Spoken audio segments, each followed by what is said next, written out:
Assalamualaikum warahmatullahi wabarakatuh dan salam sejahtera. Hari ini saya dan kumpulan saya akan membentangkan apa yang telah kami lakukan di sekolah untuk membantu pihak sekolah mencatat, mendokumentasikan keputusan kejohanan balapan dan padang. Kalau sebelum ni pihak sekolah selalu menggunakan kertas, pen, perlu tulis dan sebagainya, tapi kami telah cipta satu sistem di mana urusan untuk mendaftar atlet, melihat keputusan atlet dan juga mencatatkan keputusan hanya dilakukan secara digital, dan kami hanya melakukan itu dengan menggunakan Canva Code, di mana setiap arahan kami beri kepada Canva dan Canva akan menjalankan dan membuat coding untuk kami. Ini memudahkan kami untuk membuat satu dashboard yang lengkap untuk kegunaan pihak sekolah. Kami cuma perlu memasukkan arahan dan arahan itu perlulah jelas, dan selepas itu Canva Code akan membuatkan coding untuk kami, dan inilah coding yang telah pun dijalankan oleh Canva.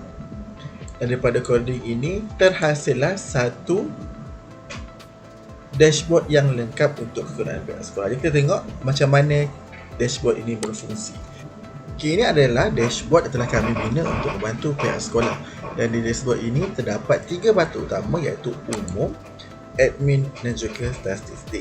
Okey, pada bahagian umum akan dipaparkan semua keputusan, iaitu yang pertama adalah samakan keputusan dan juga ranking pemasukan dan juga serta atlet telah didaftarkan.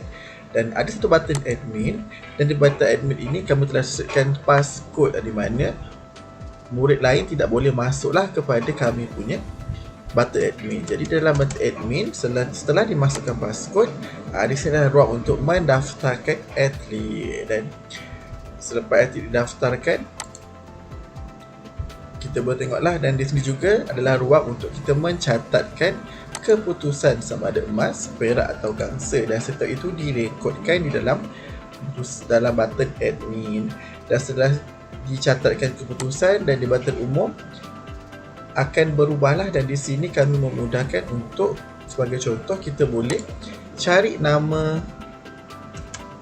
atlet. Kita tengok keputusan untuk Elvin. Di sini kita boleh cari dan search, dan akan keluar keputusan untuk Elvin sahaja. Ini dah memudahkan cikgu-cikgu untuk mendapatkan keputusan individu. Dan di button statistik pula dipaparkan berapa ramai yang telah didaftarkan sebagai atlet. Dan ini memudahkan cikgu-cikgu lah untuk melihat statistik penyertaan mengikut nama murid. Dan di sinilah biasanya jika di luar sistem ini berbayar dan harganya agak mahal, tapi kami telah melakukan sesuatu dengan percuma dan alhamdulillah dapat membantu guru-guru di sekolah. Jadi itu sahaja proposal saya untuk inovasi yang telah saya dan kumpulan saya lakukan.